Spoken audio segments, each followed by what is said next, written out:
As the Civil War begins, what is the Army's strategy to win the war? How does the Union Army perform in early battles, including Bull Run and Shiloh? What happened at the Battle of Antietam that gave President Lincoln the opportunity to issue the Emancipation Proclamation? For answers to these questions and more Civil War insights, stay tuned. Welcome to the U.S. Army History and Heritage Podcast, the official podcast of the United States Army Center of Military History.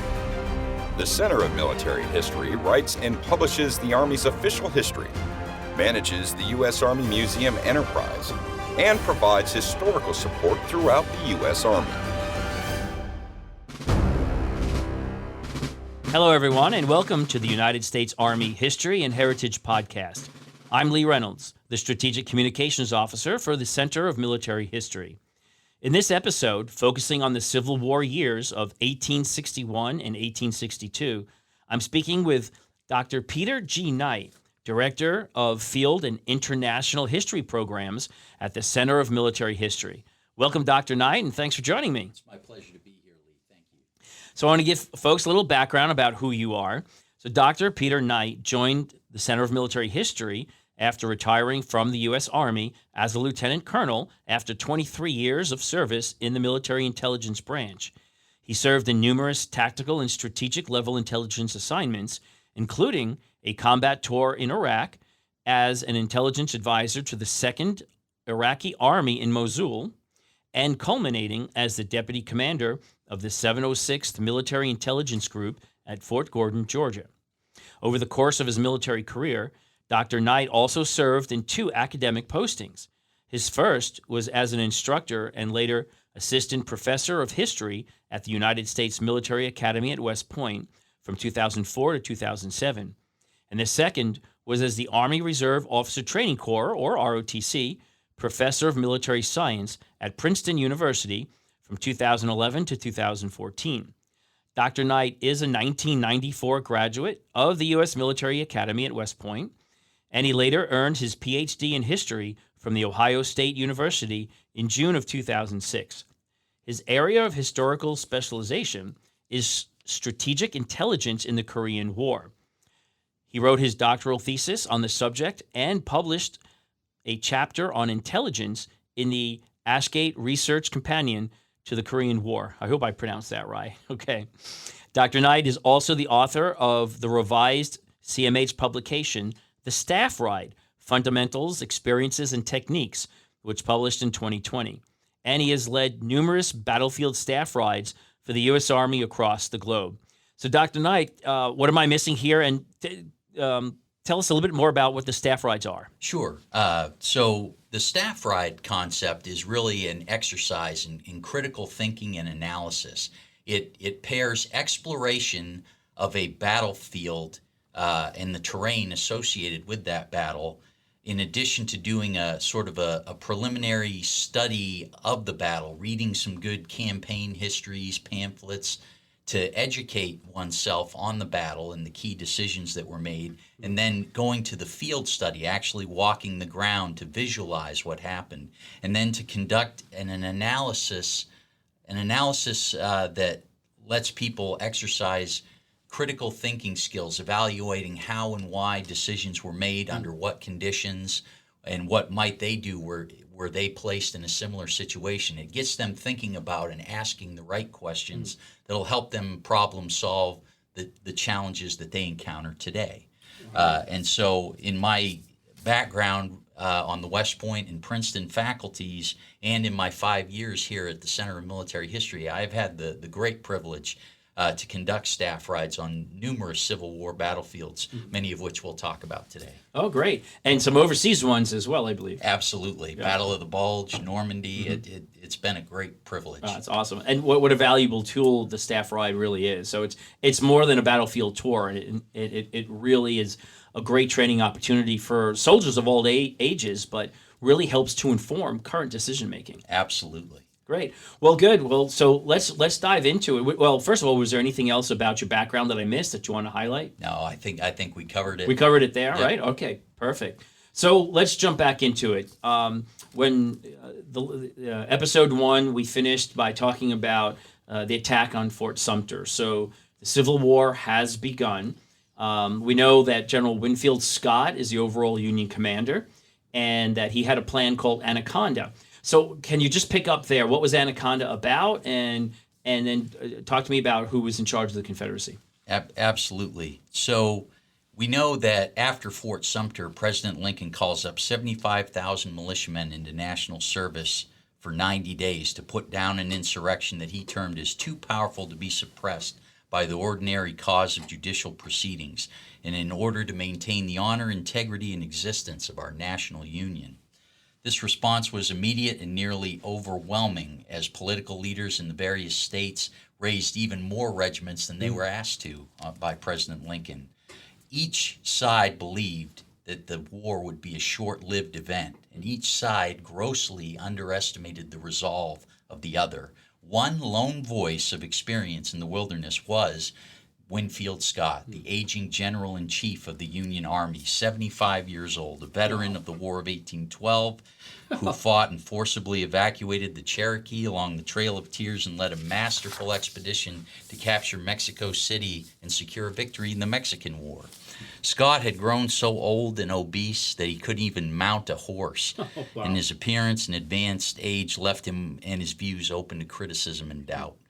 Clearly not fit for field duty, he focused his sharp military mind on a strategic concept called the Anaconda Plan, which entailed using the American Navy to blockade the Confederate coastline while an army of 80,000 plus men would move down the Mississippi River Valley and capture that, conquer it, splitting the Confederacy in two, and over time systematically strangling the Confederacy and its military forces into submission.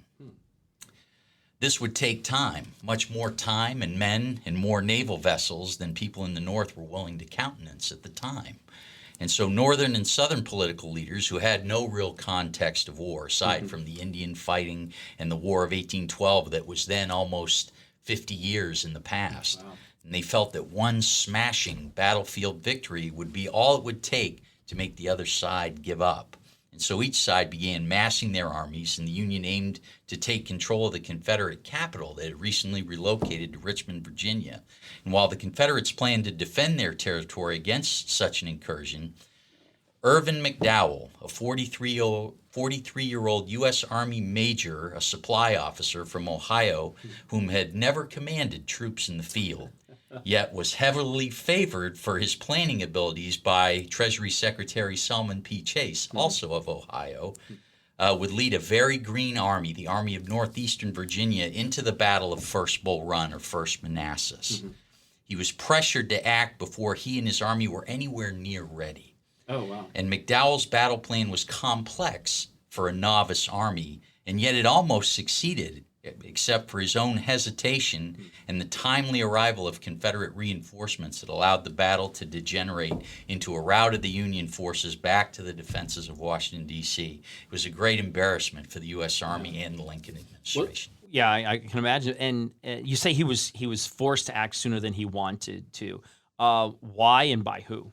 So great pressure on the Lincoln administration, and the Northern populace is calling on to Richmond, right, to capture the Confederate capital, thinking that one battle would get it done and get it over quickly. And these 75,000 volunteers that are brand new are only in the game for 90 days. Imagine having to train people who've never held a weapon before to get them ready to go in that short amount of time and execute the campaign itself in that very short time frame. We're talking about the Battle of Bull Run, which took place, it was late July of 1861. That's right.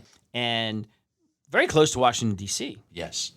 Now, I understand that people thought this was going to be a quick battle, and it was interesting because people went out to the battlefield to watch. They had like sidelines. Members of Congress would take picnic baskets and their family members in carriage rides out to some high ground overlooking the battle area. This was an entertainment spectacle to them. Unbelievable. Yeah. Which is hard for us to fathom these days. Yeah, people didn't realize what they were getting into. But now let's talk about the Battle of Bull Run. And you also mentioned Manassas. So I know there's a difference in some of these battles have two different names. Why is that? That's correct. And so the Union often named the battles for the rivers, the bodies of water near which they took place, hence the Battle of Bull Run Creek that runs through the battlefield. But of course, Manassas and Manassas Junction was the town in Virginia that the Confederates were defending. And they had the tendency to name the battle for the geographic location, the town, the area which they were defending. So how does the Army today refer to the battle? Do we use both in an official capacity? We often do use both. I will tell you that the National Park Service has the basic convention of going with the name of the side that won the battle. Okay. So we tend So to follow Bull Run, suit. if you're, yeah. Well, Right. So Manassas, if you're a Confederate of the Confederate persuasion. So talk about that battle. How many days did that take, and what did both sides look like? How many did we have in the Union, and what? Talk to me a little bit about. I think it's interesting to know what type of weapons were being used. Absolutely. So the battle takes place July 18 through 21, 1861, and at the onset of the campaign, the Union forces numbered about 35,000 under McDowell. And remember, many of those are 90-day volunteers who had never been in the Army. Tactics were linear, volley fire-centric for the purposes of massing fires and for command and control purposes. On a smoke-obscured battlefield, when firing happens and the noise begins, you have to have linear tactics to be able to keep your unit together and control it and to be able to see from one side of the unit to the other. That's easily lost amidst the chaos of battle. And, of course, there were great advances in weaponry at the time. We had the advent of the rifled musket and the rifled artillery pieces that greatly extended the lethal range of the battlefield. Instead of killing a man at 100 yards with a smoothbore musket, you can now kill a man at 300 yards with a rifled musket. And artillery pieces, which were also direct fire weapon systems at the time. Instead of reaching out and being able to kill people at less than a mile, the rifled artillery extends that range to over a mile. And did both sides have the rifle? Both sides had it, but certainly the Union side had more of the rifles than the Confederates, especially at the outset. But I would tell you that the advantage accrues to the tactical defender with that technology behind a covered and concealed position. And so that was a hard lesson learned in the early fighting of the Civil War. And did we have repeating rifles yet, or is that still years away? Repeating rifles, carbines, and breech-loading weapons were developed before the war, and they will be utilized, but they're going to be utilized in much smaller quantities and in much more specialized units like the cavalry that need a lighter weapon to carry with them on horseback as they do their reconnaissance missions. And so and talking about cavalry, were there any cavalry in this battle? the cavalry in Bull Run was not well utilized. It was kind of kept close and not used in the reconnaissance methods that would come to fruition later in the war. Yeah, and I think that's a good lesson learned from that battle is how to use the cavalry, how to improve your reconnaissance. And I know that will play a huge role later on in the war. So how you mentioned that the Union almost won this battle, but they didn't. So, what happened? And so the U.S. Army performed surprisingly well in a few parts of this battle, and yet predictably horrible in others. McDowell's plan was sound, but very complex and predicated on a Green Army performing like seasoned veterans, which they certainly did not. Union divisions were stifled by straggling, indiscipline, poor maps of the area. Movements were delayed because of having to cut down trees and make roads wide enough to fit the artillery and the ammunition wagons. Tactically, the Union commanders made some great initial pushes. McDowell's initial plan was to try to strike the right flank of the Confederate line, but Israel Richardson, one of his subordinate commanders, kind of got ahead of himself in engaging at Blackburn's Ford and compromised that plan. So McDowell went and decided to attack the other flank. But in order to do that, he had to make a path, and that involved cutting down trees, and he was delayed in making that flanking movement. But even with those delays, he made the flanking movement in enough time and did well enough in the first big engagement on Matthews Hill to push the Confederates off. And he was in a position to exploit that gain. But he hesitates at that point to rest and replenish, and is probably surprised and shocked at his level of success to that point, and didn't want to hedge his bets by going for too much too soon. But at the same time, his hesitation cost him dearly, because Joseph Johnston's reinforcements from the Shenandoah Valley arrive at the Manassas battlefield just in time to get their defenses set on Henry House Hill. And when McDowell renews the attack finally, he makes the mistake of moving his rifled artillery, which had a good standoff advantage against the Confederates. He moves it too close to their positions and makes it vulnerable to Confederate counter-battery fire.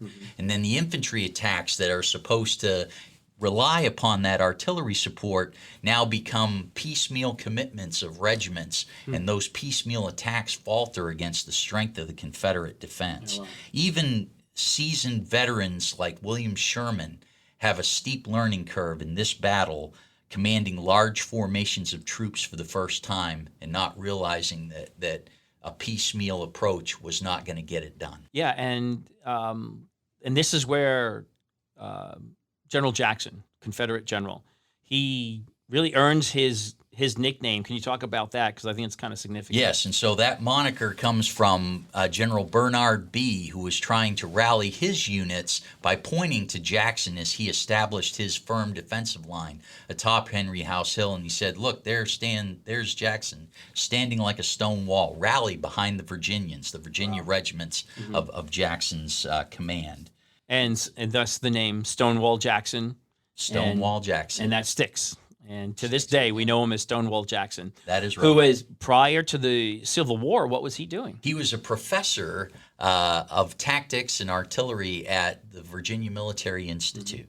And and his cadets used to call him Old Tom Fool. He was very methodical. He was a very mundane instructor, very mechanical and straight-laced and almost robotic in the way he delivered his lesson plans, which bored his students and gave him that nickname. Right. So the battle, it's McDowell has a chance to win. He hesitates to exploit his success, something we're going to see many times by Union generals in coming battles over the next several years. Yes. And gets pushed from the battlefield. It's true. And you know, that hesitation, especially for inexperienced commanders, is understandable because these guys have never commanded these large troop formations ever in their careers. Most of these generals may have commanded platoons and companies in the Mexican War, and all of a sudden they're thrust into commands of divisions, corps, and armies. It's a very steep learning curve. So the Union Army starts racing back towards Washington, D.C. It's about, 20 miles away, I think. And what does the Confederate Army do? Do they pursue and exploit? The Confederate Army becomes as disorganized in victory as the Union does in loss. And they're not able, really, to continue the pursuit to the point that they perhaps would have liked to. But they're also relishing the fact that they've been left in command of the field and earned the first victory in the first major battle of the war, which they'll trumpet throughout the South. Yeah, I mean, that's a what we would call today a great propaganda victory for them, not just a battlefield victory. So after that loss by the Union, what does the Union Army do? What's their next step, and what happens to McDowell? Okay, so McDowell is relieved of command. Obviously, they're going to look for a new person to stand up a new army, and they're going to look to a man by the name of George Brinton McClellan, who will have achieved some success in the mountains of what is today West Virginia, what was then Western Virginia, and his successful exploits there bring him to Lincoln's attention and his reputation as a master administrator, a master organizer. He's a West Point graduate, a distinguished graduate of the military academy. He'd been an observer of the Crimean War, understanding and learning about the utility of the use of railroads in armed conflict from that observation. And, of course, McClellan himself had been in the railroad business prior to the war. Oh, really? Okay. So he seemed like certainly a very logical and very talented choice, and he had the favor of Winfield Scott. McClellan was a protege of his. And so he was a logical fit there. But in terms of what's happening strategically, we have to also look at what's happening out west as well as what's happening in the east, because Part of the Anaconda Plan. because all of this encompasses elements of the Anaconda Plan, just as you mentioned. In the Western Theater, the strategic concept was more in line with Scott's Anaconda Plan. Scott had proposed that the federal armed forces squeeze the life out of the Confederacy by blocking the southern coastline and launching that amphibious thrust down the Mississippi River. While Scott argued that the plan would end the war with minimal casualties, he ignores the fact that it would take many more naval ships than the North had at the time. And while Lincoln believed the Anaconda Plan had merit, he knew that the Army would have to play a much more active role than even Scott had envisioned, particularly in the border states of Kentucky and Missouri, both slaveholding states that had managed not to secede from the Union, where Unionist and secessionist forces were already vying for power. Lincoln was determined to not only keep Missouri and Kentucky in the Union, but also to rescue eastern Tennessee. And in July of 1861, following the Union defeat at Bull Run in Virginia, Lincoln sketched out a strategy for the Western Theater that involved securing Missouri and launching a two-pronged offensive from Cairo, Illinois to Memphis, Tennessee, and from Cincinnati, Ohio into eastern Tennessee. But on 4 August, Major General McClellan, the new commander of the Army of the Potomac, presented his own plan for the West that largely accorded with Lincoln's wishes and proved more elaborate. And don't forget, McClellan's also going to succeed General Scott as General-in-Chief of the Union Army, so this is why he's offering a plan for the Western Theater. He recommended one grand campaign involving 2 Western armies, one based in Kentucky, the other in Missouri. The First Army would divide into 2 columns to capture eastern Tennessee and Nashville, respectively.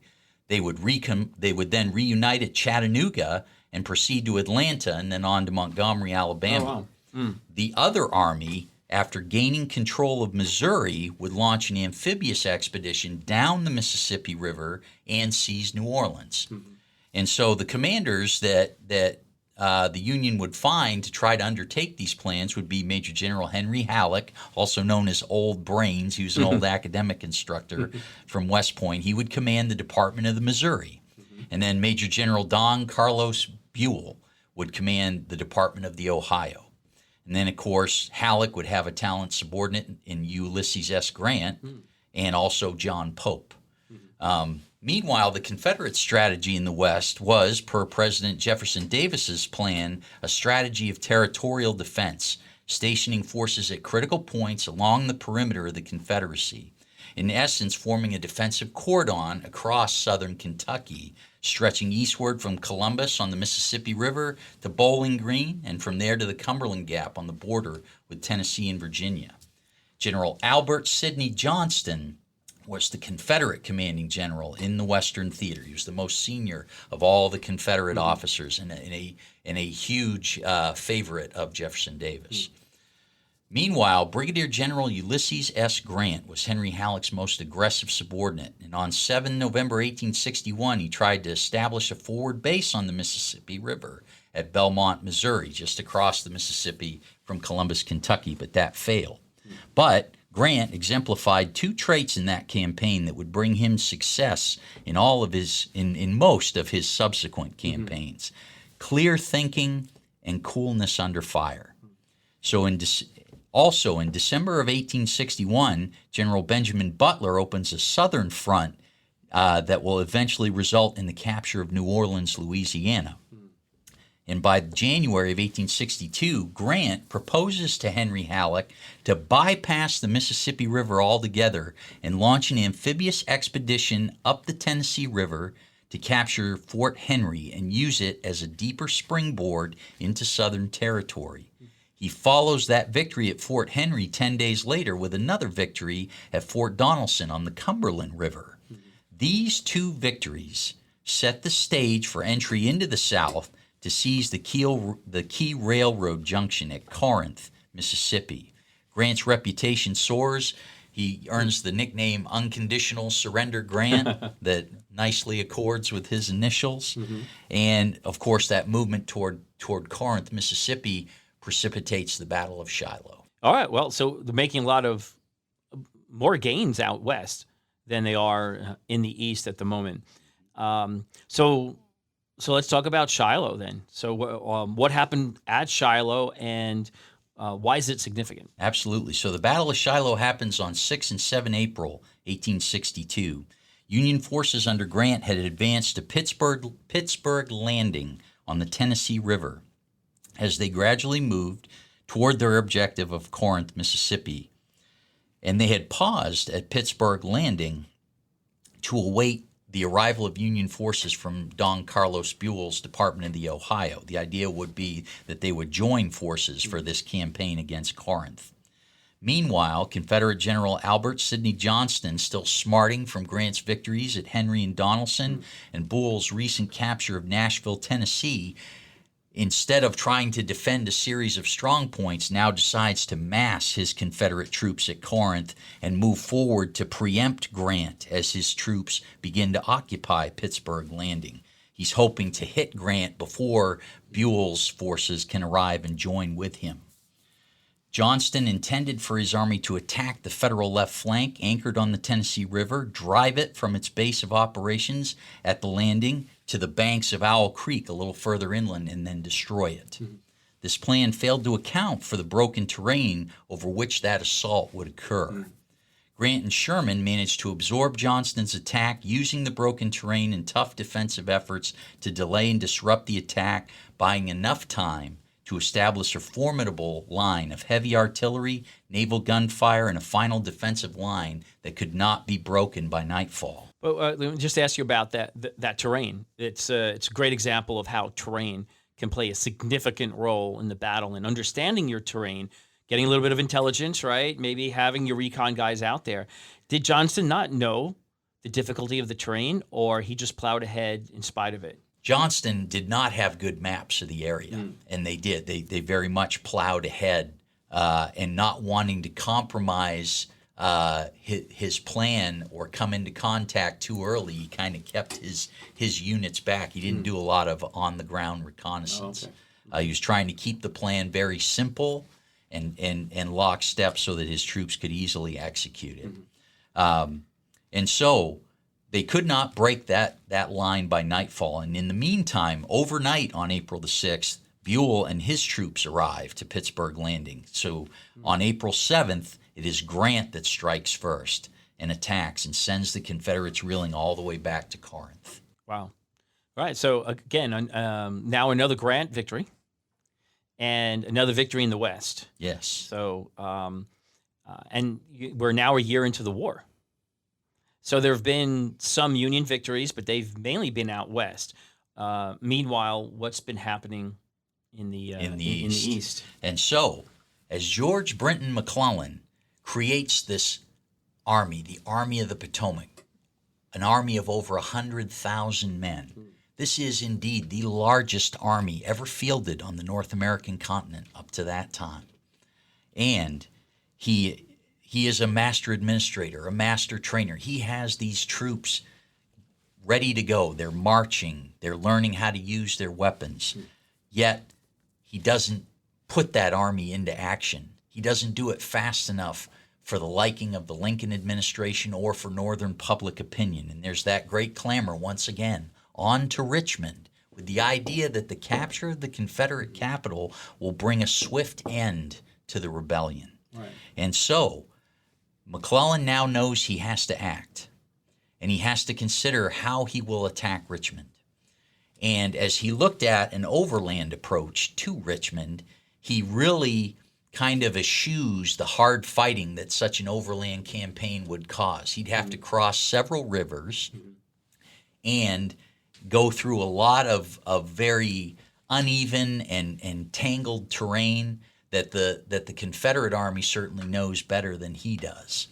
And so he's looking at alternatives. And what he decides to do is try to move his units by water to the tobacco port of Urbana on the Rappahannock. In Virginia? In Virginia, and then move towards Richmond overland. However, Joseph Johnston preempts and negates that plan because he shifts his army back away from the Potomac River and creates a new line near the North Anna River, guarding the overland approaches to Richmond. And McClellan's a little bit embarrassed by this change in plan, because as his units go into Manassas and places where the Confederates had held up before, they're finding fake gun emplacements, Quaker guns. And That's good intelligence or counterintelligence. Counterintelligence. They come to realize that their positions out that far forward were not as formidable as perhaps they had thought. So now McClellan has to go back to the drawing board again, and this time he comes up with the idea of moving his units by water to Fortress Monroe on the peninsula between the James and York rivers, and then pursuing a campaign up the Virginia Peninsula, taking advantage of the James and the York rivers to utilize naval assets to help support the ground attack and better supply the ground attack as they push forward towards Richmond. It's kind of the opposite of the Revolutionary War. Although you mentioned the Revolutionary War, and of course Yorktown figures prominently in this. The Confederates will set up two defensive lines on the Virginia Peninsula, the first one being at Yorktown, and utilizing the Warwick River, which kind of runs south to north across the peninsula and terminates at Yorktown. And they'll make use of some of those Revolutionary War fortifications and reshape them to their liking. But General John Magruder will be the Confederate commander in the area, and he will set up defensive positions behind the Warwick River to negate McClellan's advance. McClellan will go and probe those areas, trying to ascertain where best to try to penetrate those lines, but he's pretty much made up his mind that he's going to take Yorktown by siege and use the superiority of his artillery, all of this massive equipment that he's been able to put on boats and move down to the peninsula. And what time of year is this? This is April. April, again, of 62. Of 1862, Okay. Exactly. They arrive at They start arriving at Fort Monroe on the 1st of April, and then they begin moving out from there. And they hit, as they go at Magruder's defensive line, Magruder does a great job of deception in making himself and his army look much, much bigger than they actually were. He would have troops moving back and forth, dragging tree branches behind them, stirring up huge dust clouds, just to paint the picture to the observer on the other side that there's a much larger force there than was actually the case. Joe Johnston, meanwhile, as he gets wind of the movement of the Army of the Potomac, also moves down to the Virginia Peninsula and checks out Magruder's positions. And he realizes that these positions are not as well engineered or as tenable as he would have liked. And he actually remarked, only McClellan could hesitate to have attacked this position on the Warwick River line. But McClellan, being cautious and being subject to the experiences of the time, right? Back then, Army commanders were their own operations and intelligence officers, and they were reliant upon the information that they received. And he had folks like Thaddeus Lowe going up in hot air balloons doing aerial reconnaissance and trying to count heads and flags. And then he had the Pinkerton Detective Agency also trying to figure out what they could through various spy methods or capturing prisoners. And that had some play in the inflation of numbers and McClellan's own thought process, always believing that he was outnumbered by the enemy, hence his cautious approach. But it was actually the opposite. He outnumbered the enemy. Indeed, he just didn't know that. He didn't realize it. He was in constant friction with the Lincoln administration, always asking for more reinforcements, and yet the Lincoln administration had only agreed to his plan if he left enough troops to protect the capital. Right. Which was debatable in terms of Lincoln didn't think he had left enough. McClellan thought he did, but Lincoln didn't agree with that. And then the activities of Stonewall Jackson in the Shenandoah Valley at the same time created a perpetual threat to Washington. Right. So what was Stonewall Jackson doing, and who was leading the forces against him? So Stonewall Jackson would face off against Nathaniel Banks. Nathaniel Banks would move into the Shenandoah Valley from the Harper's Ferry end, moving moving up the valley, if you will, because the Shenandoah River goes south to north. And Banks would earn a couple of early victories and then kind of pull back. And then they were so confident in what Banks had done, Banks was actually getting ready to dispense more troops to join McClellan. But it was at that time that Johnston and Robert E. Lee back in Richmond were advising Jackson to begin deliberate operations in the valley for the specific purpose of tying down Union troops so that they didn't reinforce McClellan. Were they now by this time was General Lee in command of the army? No. He still wasn't. Right. There's still quite a ways to go in the Peninsula Campaign. What would happen is at the Battle of Fair Oaks and the Battle of Seven Pines, which occurred just outside of Richmond as McClellan's army gets closer, Joe Johnston will receive a wound in the chest, and he'll be removed from the battlefield. At that point, Jefferson Davis puts Robert E. Lee in command, and then Robert E. Lee embarks upon a series of battles known as the 7 Days Battles, which totally upends McClellan's advance towards Richmond. And what's the timing on this? Because I know, well, first of all, when does Lee take command? Okay, so Lee assumes command right after the Battle of Seven Pines, and then the 7 Days Battles begin in early June of 1862, and they go for a period of 7 days, and Lee takes a much more aggressive attack against McClellan, and first hits him at Mechanicsville, concentrating armies and the elements of against the Army of the Potomac that is north of the Chickahominy River, elements that to the south were kind of an economy of force mission. And so Lee's accepting some risk there because McClellan could call that bluff and push towards Richmond, but he decided not to after the Battle of Fair Oaks and Seven Pines. And in the meantime, Jackson is on the move from the Shenandoah Valley,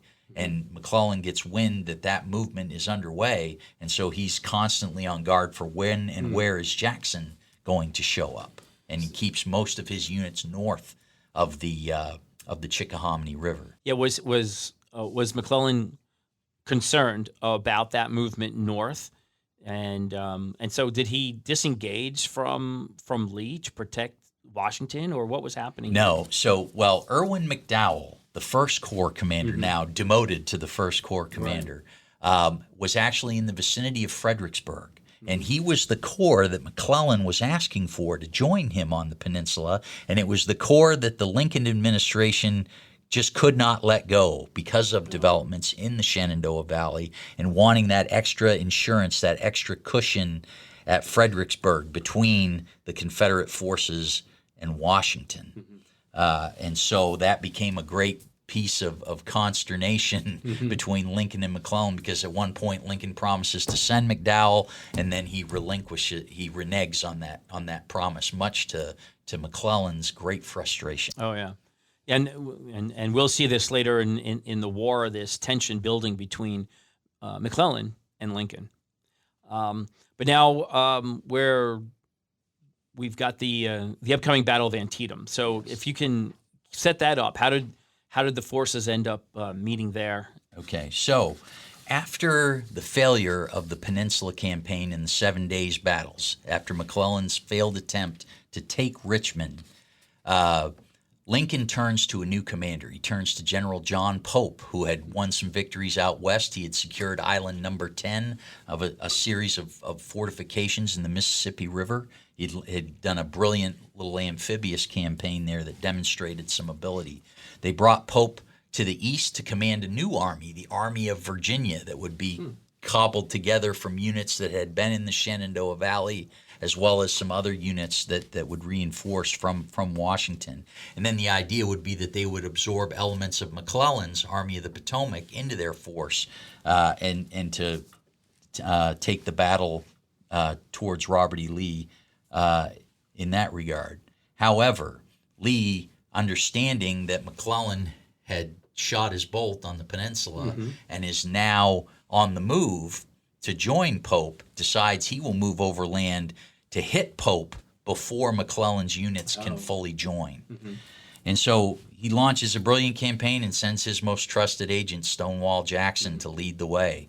Jackson takes up a formidable defensive position in an unfinished railroad cut on the old Manassas battlefield, and he awaits the approach of Pope's forces. When Pope makes contact, he fixates on trying to attack Jackson in his formidable defensive position and completely loses sight of Longstreet and the rest of the Confederate Army of Northern Virginia, and pays a huge price for that oversight. Wow. After the victory at Second Manassas, we now have a string of victories: the Peninsula Campaign, the 7 Days Confederate battles, victories, yeah. and Second Manassas, all Confederate victories. This emboldens Robert E. Lee to make a move, an invasion into Maryland. At the same time, out west, Braxton Bragg is planning the invasion of Kentucky. And this is the one and only time in the war that Jefferson Davis is actually getting his senior commanders in the Western Theater and the Eastern Theater to act in concert.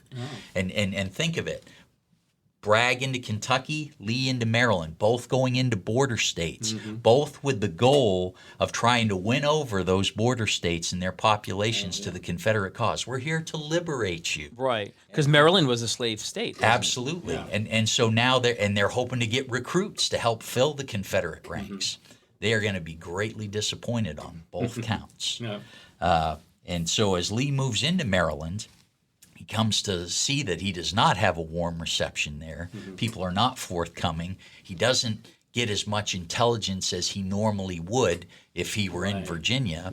Jeb Stuart gets a bit complacent because after having just whipped the Army of the Potomac on the peninsula and whipped Pope at Second Manassas, McClellan is back in Washington trying to pick up the pieces and cobble the Army of the Potomac back together and absorb the remnants of Pope's army, plus 20,000 brand new green recruits who've never held a weapon before, and get them on the move in the span of 5 days to address Lee's invasion of Maryland.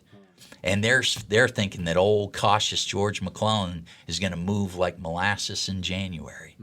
And McClellan surprises them and moves a lot faster with a great deal more alacrity than they anticipated.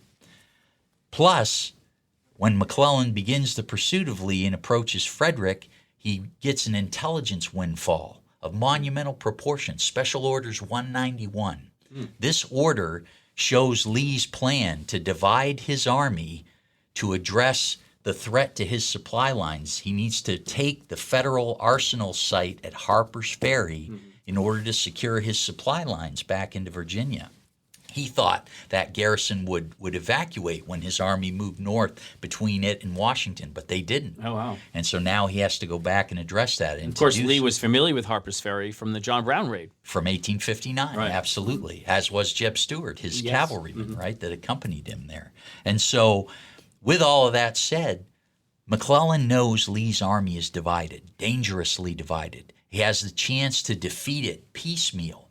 The problem with it is when he gets this information, the information is already 4 days old.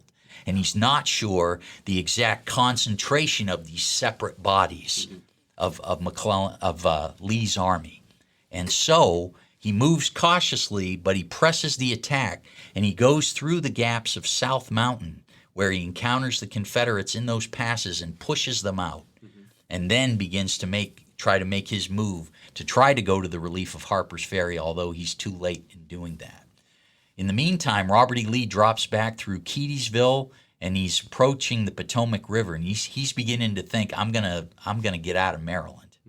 But instead, he gets the word on the 15th of September that Stonewall Jackson has succeeded in taking Harper's Ferry and can now rejoin the main body within 24 hours.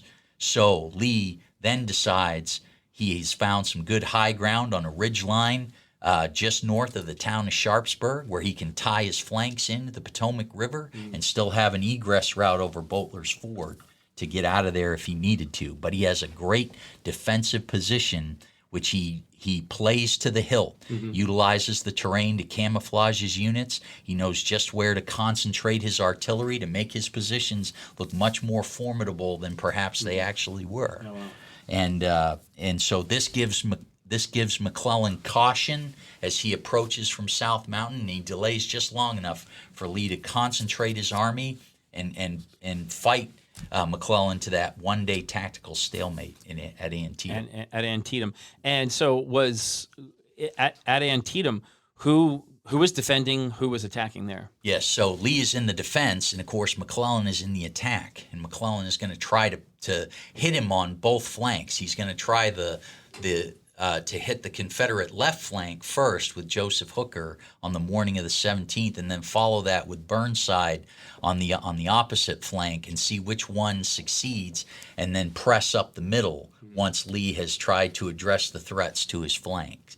The battle does not necessarily go as planned. Lee takes advantage of his central position in the timely arrival of units from Harper's Ferry to strengthen the areas he needs to counter the Union attack.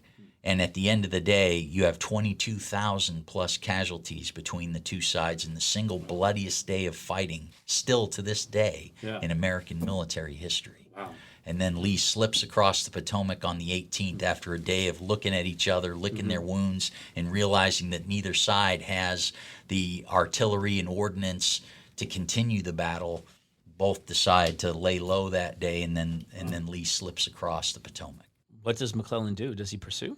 McClellan does not pursue, and he is trying, and again, after experiencing the massive carnage of Antietam, and for the first time, photographs of this carnage reaching northern newspapers and Harper's Weekly and all of these other publications, I think the shock effect of that really tends to unnerve McClellan a little bit. And McClellan is, of course, going to want to rebuild his supplies. He says his animals are starving. He needs fodder for them. He needs more ammunition. He needs to give his troops time to rest and replenish. But this goes on and on for weeks and weeks, and Abraham Lincoln actually pays him a visit out there to try to prod him to action.